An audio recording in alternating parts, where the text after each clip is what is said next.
Bismillahirrahmanirrahim. Dear students, it's my fifth lecture in respect of the law of the torts. It is the second topic in chapter number 3. मैं हर अपने lecture में आपको ये बात बार-बार करवाता रहता हूँ कि जनाब अली इसके अंदर कोई सेक्शंस नहीं हैं, सिर्फ प्रिंसिपल्स हैं और उन्हीं प्रिंसिपल्स को फॉलो किया जाता है जब आप कोई भी सूट फॉर डैमेजेस दाखिल करते हैं किसी पार्टी के भी अगेंस्ट। तो जो प्रिंसिपल्स लॉ ऑफ टॉर्ट्स में मेंशन किए गए हैं उन्हीं को फॉलो करते हुए अगर आप अपना सूट दाखिल करेंगे तो आप अपने क्लाइंट को एक अच्छा रिज़ल्ट ले करके दे सकते हैं। क्योंकि जब भी कोई सूट फॉर डैमेजेस दाखिल किया जाता है तो उसकी ईच एंड एवरीथिंग को एग्जामिनेट किया जाता है कि हम कहीं किसी प्रिंसिपल को फॉलो करने से रह तो नहीं गए हैं। अब कोई आ जाए आपके पास, कहे जनाब फ़लाने मुल्क के सदर ने कोई ऐसी बात कह दी है कि जनाब वाले जिससे मेरी बड़ी दिल आज़ारी हुई है, तो आप जनाब इधर एक सूट पर डैमेज डालें ना उसके ऊपर, तो ऐसे तो नहीं डलते ना जनाब। तो उसके लिए जो है फिर जो लॉ ऑफ टॉर्ट्स के अंदर जो प्रिंसिपल्स दिए गए हैं उनको लाजमी आपको फॉलो करना पड़ेगा। अब इसमें आ जाता है who can not be sued, किसके अगेंस्ट केस दाखिल नहीं किए जा सकते। तो जनाब अली सबसे पहले आ जाता है सॉवरेन। सॉवरेन किसे कहा जाता है? खुद मुख्तियार, शहनशाह, बादशाह, किसी मुल्क का जो है वो हो हेडमैन, उसको कहा जाता है सॉवरेन। जो ब्रिटिश लॉ ऑफ टॉर्ट्स है उसके अंदर जो इंग्लिश इसका कॉन्स्टिट्यूशन था उसके अंदर क्लियर कट लिखा हुआ था कि it is an ancient and fundamental principle of the English constitution that the king can do no wrong, कि बादशाह कुछ भी गलत नहीं कर सकता। बादशाह जो मर्ज़ी कहता रहे, आप उसके अगेंस्ट कुछ नहीं कर सकते। जिसका क्लियर कट थोड़े लफ्ज़ों में आप समझ जाएं इस बात को। तो बादशाह जो होते हैं उनके अगेंस्ट आप कोई भी केस दाखिल नहीं करवा सकते, नंबर 1। फिर आ जाते हैं फॉरेन सॉवरेंस। अब जो फॉरेन सॉवरेंस का मतलब है कि जो बाहर के बादशाह हजरात हैं, वो चाहे आपके मुल्क में भी आकर कुछ गलत कर जाएं, कुछ कह जाएं, तो भी आप उनके अगेंस्ट कोई केस दाखिल नहीं कर सकते। ये एक सेटल प्रिंसिपल है और इस सेटल प्रिंसिपल को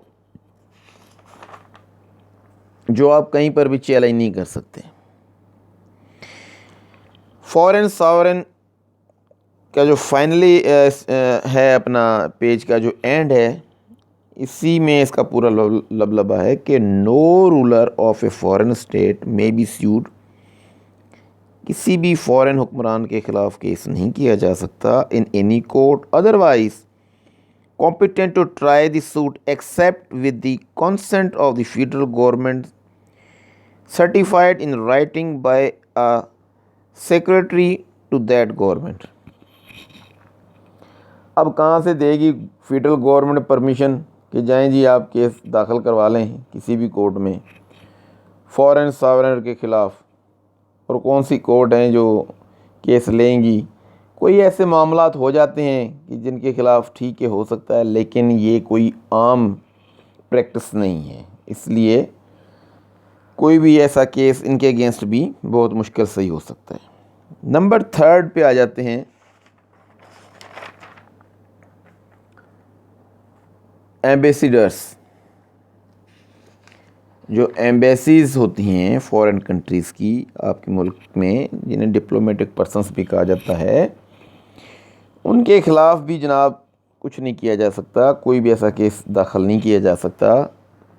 तो इसलिए जो है उनके अगेंस्ट केस दाखिल करते हुए भी अगर करना है तो फेडरल गवर्नमेंट को ही उसमें इन्वॉल्व किया जा सकता है, वो ही कुछ कर सकती है, लेकिन ऐसी कोई प्रैक्टिस दिखने में आई नहीं है आज तक हमारे पाकिस्तान में। नंबर 4 पे जनाब आ जाता है पब्लिक ऑफिशियल्स। अब पब्लिक ऑफिशियल्स के लिए क्लियर कट है, इधर लिखा हुआ है कि पब्लिक ऑफिसर्स के not be sued in their representative capacity for torts committed by them or by their subordinates. All the great officers of the state are emanations from the crown. They are delegations by the crown of its own authority to particular individuals. देखें, law of torts जो है actually British या English law आप कह सकते हैं, उसका part है, उसका हिस्सा है। तो आपको हर सफ़े पे इंग्लिश लॉ की इन्वॉल्वमेंट ज़रूर मिलेगी। इस पूरी बुक के अंदर से आपने सिर्फ वो प्रिंसिपल लेने हैं जो कि आपकी यहाँ पाकिस्तान की लीगल सेहत के मुताबिक फ़िट आते हों। ये नहीं है कि आप वहाँ की एग्जांपल्स यहाँ कर दें, क्योंकि कस्टम एंड यूजेस जो होते हैं उसके इम्पैक्ट के मुताबिक ही जो है सूट जो डैमेजेस के होते हैं लॉ ऑफ टॉर्ट्स की कैपेसिटी में जो दाखिल किए जाते हैं, उसमें कस्टम एंड यूजेस का बहुत बड़ा इंटरफेरेंस होता है। मतलब जैसे अगर हमने किसी को डरा दिया तो आप उसके अगेंस्ट चले गए, उसको लीगल नोटिस दिया, फिर आप चले गए लॉ ऑफ टॉर्ट्स में के हिसाब से उसके प्रिंसिपल्स को लेते हुए आप चले गए सूट फॉर डैमेजेस के ऊपर डाल दिया कि जनाब वाली से मुझे डरा दिया था तो मुझे इतना जो है मेंटल स्ट्रेस आ गया और मैं ये केस लेकर आया उसके अगेंस्ट। तो यहाँ के जो हमारे कस्टम्स हैं, रीत रिवाज हैं, वो यही कहेंगे यार कौन सी आपको उसने कुहाड़ी मार दी, डराया ही तो है। देखें, ये एक मुआशरती फ़र्क है जो सोशल मतलब सोशल फ़र्क आप कह सकते हैं, जिसको हम में और दूसरे फॉरेनर्स जो हैं उनमें, उनके स्टेटस और हमारे स्टेटस में ये एक डिफरेंस है कि हम कुछ बातों को काउंट ही नहीं करते, जबकि वो लोग काउंट करते हैं। तो इन चीज़ों को ले करके जो है आप समझ गए होंगे पिछले लेक्चर्स से लेके आज तक के लेक्चर में कि लॉ ऑफ टॉर्ट्स है क्या। तो जनाब अली, अगर कोई पब्लिक ऑफिशियल्स जो है अपनी रिप्रेजेंटेटिव कैपेसिटी में आपके साथ कोई ऐसी बात कह देता है या कर देता है, तो इसका मतलब ये नहीं है कि आप फ़ौरन से उसके अगेंस्ट जा कर के कोई डैमेजेस के केस दाखिल करवाना शुरू कर दें। अब इसके अंदर जो है कुछ एग्जांपल्स, कुछ ओल्ड अथॉरिटीज़ दी गई हैं। ये सारी आप देखेंगे कोई 1956 की है, मद्रास की है, कोई कलकत्ता की है, 1932 की है, जनाब अली कोई है इस तरह से 1957 की है, इंडियन अथॉरिटी है ये भी, कि पाकिस्तानी अथॉरिटी आपको कमो पेशी इसमें मिलेंगी। तो इन चीज़ों को ले कर के जो है आप इस चीज़ को देख सकते हैं कि लॉ ऑफ टॉर्ट्स का जो है, इस लॉ का हमारी मुआशरती ज़िंदगी पर, हमारी दूसरी लीगल प्रोसीडिंग्स पर कितना असर है। तो जनाब अली नंबर 5 पे आता है इन्फेंट एंड लैंकेट्स।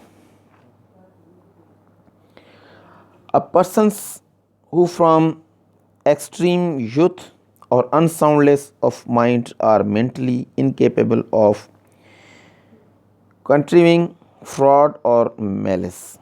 अब देखें, अगर कोई बच्चा है, उस बच्चे के अगेंस्ट भी केस दाखिल हो सकता है। ये आप सारा पढ़ेंगे तो आपको ये चीज़ सामने आ जाएगी कि एक बच्चा है, वो बच्चा ज़रूर है, 18 साल से कम का है, वो इन्फेंट में शुमार होगा। अब उसने जनाब अली किसी के साथ फ्रॉड कर दिया है, या किसी बच्चे को किसी ने पंप करके किसी के पीछे लगा दिया है कि जाओ भाई किसी की बेइज्जती करके आ जाओ, तो ये चीज़ें जहाँ पर आएंगी तो उस बच्चे के ख़िलाफ़ भी केस दाखिल हो सकता है। फर्दर लायबिलिटीज़ ऑफ पेरेंट्स की बात होगी तो उसके पेरेंट्स के अगेंस्ट भी कार्रवाई हो सकती है। लेकिन उसके अंदर देखना ये पड़ेगा कि उस बच्चे ने जानबूझकर ऐसा किया है या किसी के कहने पे किया है। अगर तो उस बच्चे ने बच्चे से बाय द वे हो गया है, ठीक है, किसी की इंसल्ट हो गई है या किसी से फ्रॉड उसने कर लिया है छोटा मोटा, तो उसके अंदर जो है फिर वो देखा जाएगा कि उसके अंदर उस बच्चे की कितनी लायबिलिटी है, कितना वो मतलब है कि इन्वॉल्व है उसके अंदर।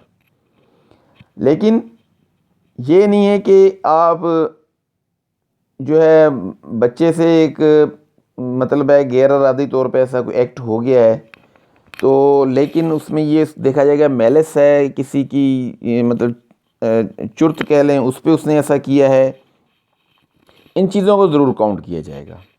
फिर उसके बाद उनके जो उनके जो पेरेंट्स हैं, फादर या मदर जो हैं, उनकी रिस्पॉन्सिबिलिटी भी है। कुछ ऐसे काम हो जाते हैं कि जैसे बच्चे गन्स उठा लेते हैं, अपने फादर की लाइसेंस की गन उठा ली, बाहर ले जाके किसी को डरा दिया, तो उसमें या उनके उसके फादर की गाड़ी है उसको ले करके रश ड्राइव कर ली छोटे बच्चे ने, जो 18 साल से कम का है या उस 12 13 14 साल का है, तो फिर वो पेरेंट्स जो हैं वो भी अंडर लीगल ऑब्लिगेशन आ जाते होते हैं।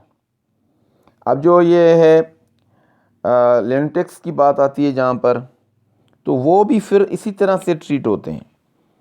जो क्राइटेरिया इन्फेंट्स के लिए है वही क्राइटेरिया इनके लिए भी है, क्योंकि कुछ ऐसे अनसाउंड पर्सन्स होते हैं, पागल होते हैं, जो कि कुछ देर के लिए ठीक भी हो जाते हैं और वो जनाब वाली फिर बातें भी ठीक ठीक सी कर रहे होते हैं और वो किसी से फ्रॉड भी कर सकते हैं, वो गाड़ी भी निकाल करके कहीं जा सकते हैं, वो अपने भाई का, वालिद का आर्म्स उठा के, हथियार उठा के बाहर किसी को डरा भी सकते हैं।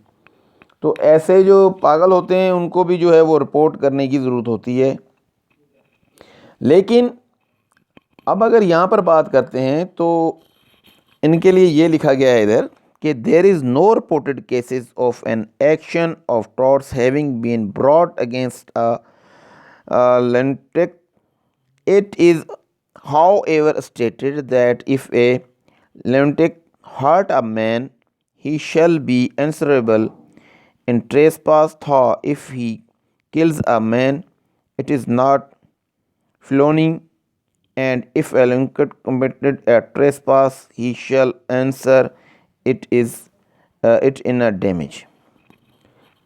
अब ट्रेसपास की जहाँ तक बात है, पागल बंदा है, किसी के घर में भी घुस सकता है, घुस गया, कोई ऐसा काम किया तो कर लिया। पागलों को तो फिर थोड़ी सी रिलैक्सेशन है ना हर मुल्क के अंदर ही, दूसरे मुल्कों में तो पागल खाने भी हैं, वहाँ पागलों को दाखिल भी करवाया जाता है, उनकी ट्रीटमेंट भी की जाती है। लेकिन हमारे पास ज़रा पागल खाने हैं तो सही, लेकिन पागलों को अहमियत ही कुछ ज़्यादा है, तो जो है उनको उसी तरीके से ट्रीट किया जाता है। तो बहरहाल वो ट्रीटेबल हैं as per the principal and rules जो रखे गए हैं, रेगुलेशंस जो रखे गए हैं एक इन्फेंट के लिए, वो ही उसी के लिए हैं। अब जनाब वाली मैरिड वूमेन की बात आ जाती है। शादीशुदा औरत पर भी आप केस तो दाखिल करेंगे, लेकिन साथ में उसके हस्बैंड को भी ज़रूर इन्वॉल्व करेंगे।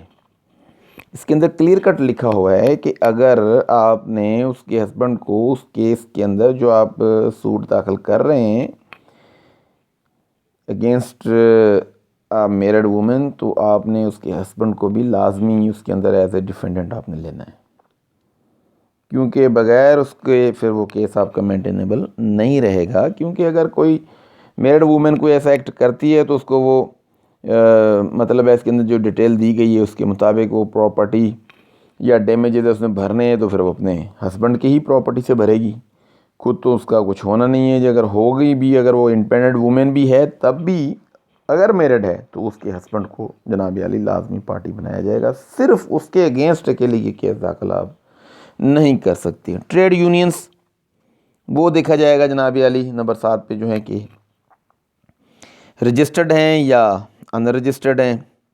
अगर रजिस्टर्ड हैं तो उसके लिए लिखा ये गया है क्लियर कट के registered trade union and its officers and members are exempted from liabilities for certain torts. कुछ ऐसे टॉर्ट्स, कुछ ऐसी बात, कुछ ऐसी एक्शंस, उनसे जो रजिस्टर्ड ट्रेड यूनियंस के मेंबर्स हैं वो एग्जेम्प्टेड हैं, कि मतलब है कि उनको इस्तिस्ना हासिल है। लेकिन नॉन रजिस्टर्ड जो यूनियंस होंगी उनसे कोई ऐसा एक्ट हो जाता है, फिर वो उनके अपना जो है इंडस्ट्रियल रिलेशंस की बात हो, इंडिविजुअली हो या उनकी अपनी यूनियन को लेकर के हो, फिर वाट्सएवर वो रजिस्टर्ड है या अनरजिस्टर्ड है, तो उसके अगेंस्ट भी केस दाखिल हो सकता है। लेकिन देखें कि अगर उनके कुछ मेंबर्स एग्जेम्प्टेड हैं, मेंबर्स उनके from the liabilities for certain torts, तो उनके लिए नहीं ये यहाँ पर कुछ ऐसा लिखा गया कि वो कौन से मतलब लायबिलिटीज़ हैं, सर्टेन लायबिलिटीज़ जिनसे वो एग्जेम्प्टेड हैं। तो मुख्तलिफ़ ट्रेड यूनियंस के मुख्तलिफ़ अपने रूल एंड रेगुलेशंस होते हैं जिसमें इस तरह की डिस्कशंस की जाती हैं। उनके अपने वो रूल एंड रेगुलेशंस के मुताबिक अपने उनके ट्रेड यूनियंस के जो लाज होते हैं उनमें अगर उनको इस्तिस्ना हासिल है, तो फिर जब आप उनके अगेंस्ट कोई केस डाल रहे होते हैं तो फिर उनके बाय लॉज को ज़रूर देखा जाता है, तो उनके हिसाब से उनको उस चीज़ की जो है वो रिलैक्सेशन भी मिलती है। तो डियर स्टूडेंट्स, मैंने ये लेक्चर आपको सारा का सारा जो है उर्दू में इसलिए किया है कि बताया है आपको कि आप थोड़ा सा बात को समझ जाएं और इनमें से जो है कोई चंद एक सवालात भी आप ख़ुद से बनाएं और उसको हल करने की कोशिश करें। तो इंशाल्लाह जो है नेक्स्ट लेक्चर में हम डिस्कस करेंगे चैप्टर नंबर 4 को। चैप्टर नंबर 4 को इंशाल्लाह हम अपने जो है 6th जो है वो लेक्चर में डिस्कस करेंगे। तब तक के लिए अल्लाह हाफिज़।